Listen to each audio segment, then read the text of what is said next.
माझ्या पतीने 4 अनोळखी पुरुषांना एका रात्री आमच्या घरी मुक्काम देण्याची परवानगी दिली. बाहेर जोरदार पाऊस सुरू होता आणि मी माझ्या पतीबरोबर झोपले होते. अचानक त्यांच्या खोलीतून मोठमोठ्या आवाज येऊ लागले. मला भीती वाटली की कदाचित हे चोर असावेत आणि आमच्या घरी चोरी करत असावेत. मी उठून दुसऱ्या खोलीत गेले तेव्हा तिथे पाहिल्या दृश्याने माझे रोंगटे उभे राहिले. त्या माणसांनी सगळी रात्र माझ्याबरोबर जे काही केले त्यामुळे खोलीत माझ्या किंकाळ्या गुंजू लागल्या. माझं नाव सीमा आहे. माझी अमितशी लग्न काही वर्षांपूर्वी झाली. हे अमिताचं दुसरं लग्न होतं. त्यांच्या पहिल्या पत्नीचा काही आजाराने मृत्यू झाला होता. अमितांना त्यांच्या पहिल्या पत्नीपासून एक मुलगी आहे. तिचं नाव रिया. मी या घरात आले तेव्हा रिया 15 वर्षांची होती. आता आमच्या लग्नाला 7 वर्ष झाली आहेत आणि रिया आता 22 वर्षांची झाली आहे. काही दिवसांपूर्वीच तिचं लग्नही झालं आहे.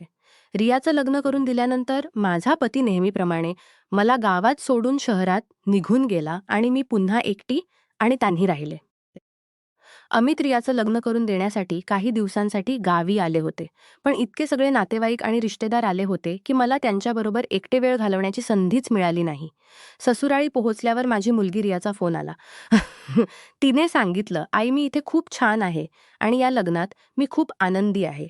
माझा पती मला खूप प्रेम करतो आणि प्रत्येक क्षण माझ्याबरोबरच घालवू इच्छितो. तो मला एका क्षणासाठीही एकटी सोडत नाही तो." रियाच्या सगळ्या गोष्टी ऐकून मी खूप खुश झाले की चला माझ्या मुलीला तरी चांगलं घर मिळालं. कारण तिचं लग्न करून देण्याच्या धडाक्यात आम्ही आमची शेतीही गहाण ठेवली होती. आता आमच्या डोक्यावर खूप कर्ज झालं होतं. माझा पती म्हणतात की ते शहरात काम करून हळूहळू हे सगळं कर्ज फेडतील. मी लग्न करून या घरात आले तेव्हा रिया खूप लहान होती. आणि त्यामुळेच अमितांनी दुसरं लग्न केलं होतं, जेणेकरून रियाला आईचं प्रेम मिळेल. मी त्या आईविना असलेल्या मुलीला आपल्या मुलीसारखंच वाढवलं होतं आणि तिला खूप प्रेम दिलं होतं. मी कधीही तिला हे जाणवू दिलं नव्हतं की मी तिची सावत्र आई आहे. रियाकडूनही मला खूप प्रेम मिळालं होतं. पण लग्नाच्या पहिल्या रात्री अमितांनी मला जे काही सांगितलं होतं ते ऐकून माझ्या डोळ्यात अश्रू आले होते. मी विचारही करू शकत नव्हते की लग्नाच्या पहिल्या रात्रीच माझा पती मला असं काही सांगतील. त्यांनी सांगितलं होतं की ते आपल्या पहिल्या पत्नीवर खूप प्रेम करतात आणि हे दुसरं लग्न करायलाही त्यांना इच्छा नव्हती. पण त्यांच्या आईने त्यांच्यावर खूप दबाव आणला होता. त्यामुळे त्यांना दुसरं लग्न करावं लागलं. जेव्हापासून माझ्या पतींच्या पहिल्या पत्नीचा मृत्यू झाला तेव्हापासून माझा पती शहरातच राहू लागले आणि तिथेच काम करू लागले. घराची आणि शेतीची सगळी कामं माझे सासरे सासू बघत असत. माझ्या पतींना जेव्हा जेव्हा सुट्टी मिळे तेव्हा ते माझ्याकडे येत असत. पण जेव्हा ते निघून जात तेव्हा मी एकटी रात्र काढत असे आणि त्यांच्या प्रेमासाठी तडफडत असे. लग्नाच्या फक्त 1 वर्षानंतर मी गर्भवती झाले आणि मला एक मुलगा देखील झाला.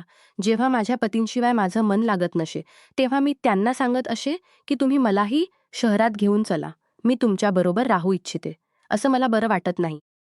पण ते म्हणत असत की शहरात इतक्या लोकांचा खर्च मी कसा चालवणार? म्हणून तुम्ही मुलांना घेऊन गावातच राहा जेणेकरून त्यांची शाळा गावातच होईल. दरमहा माझा पती येत असत, पण काही दिवस राहून परत निघून जात असत. असंच माझी तरुणाई हळूहळू एकटेपणात काढली गेली आणि आता मी 35 वर्षांची झाले आहे रियासारखी. रियाच्या लग्नाच्या काही दिवसानंतरच माझ्या पतींनी मला फोन करून सांगितलं, "सीमा, एक मोठी अडचण आली आहे. माझी नोकरी गेली आहे आणि मला कुठेही काम मिळत नाहीये." मी त्यांना सांगितलं की तुम्ही गावातच या आणि शेती सांभाळा. पण माझ्या पतींनी सांगितलं, "सीमा, आमच्यावर खूप कर्ज झालं आहे. मी शहरात काम करणार नाही तर हे कर्ज कसं फेडणार आणि मग शेतीही आमच्या हातातून निघून जाईल. मीही शहरात का येऊ नये आणि तुमच्या कामात मदत का करू नये?" मीही शहरात का येऊ नये आणि तुमच्या कामात मदत का करू नये? शहरात मी जेवण बनवणे आणि भांडी घासणे यात खूप चांगली आहे. माझ्या पतींनी थोडा वेळ विचार केल्यानंतर सांगितलं, ठीक आहे. जर तुला हे सगळं काम करण्यात त्रास नाही तर ये, कारण आता आमच्याकडे दुसरा कोणताही मार्ग नाही. आमची शेती वाचवावी लागेल. माझा मुलगा सासरे सासूंकडे सोडून मी शहराच्या दिशेने निघाले.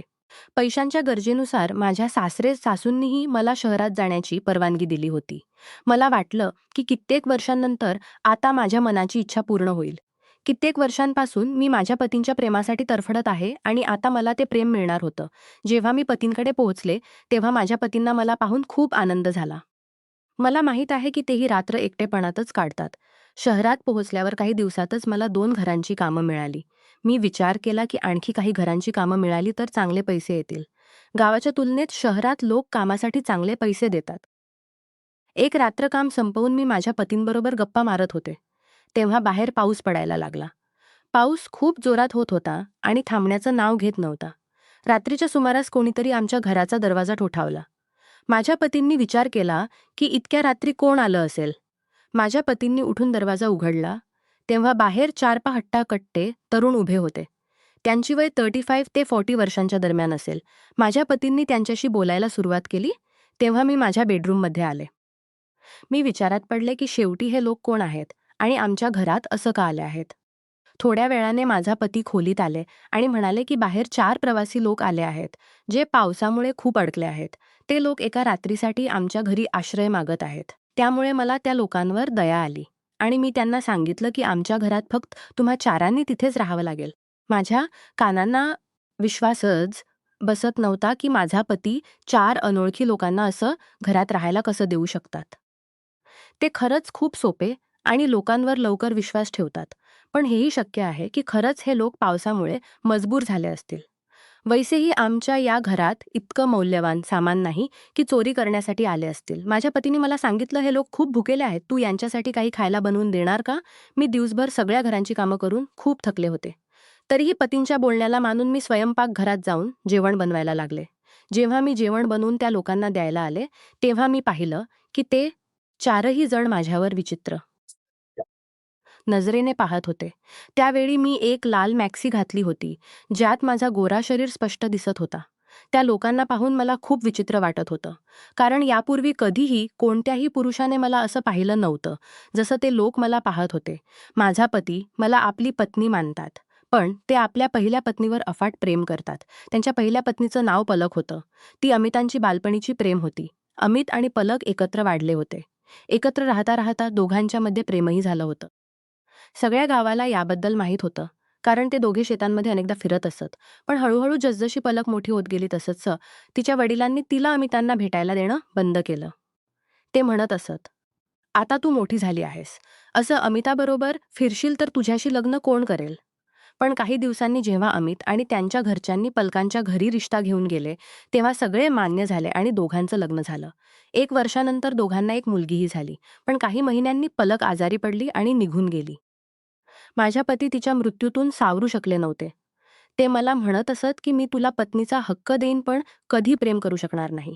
कधी कधी मला माझ्या पतींवर खूप राग येत असे की फक्त एका मुलीला वाढवण्यासाठी त्यांनी माझं आयुष्य का बर्बाद केलं.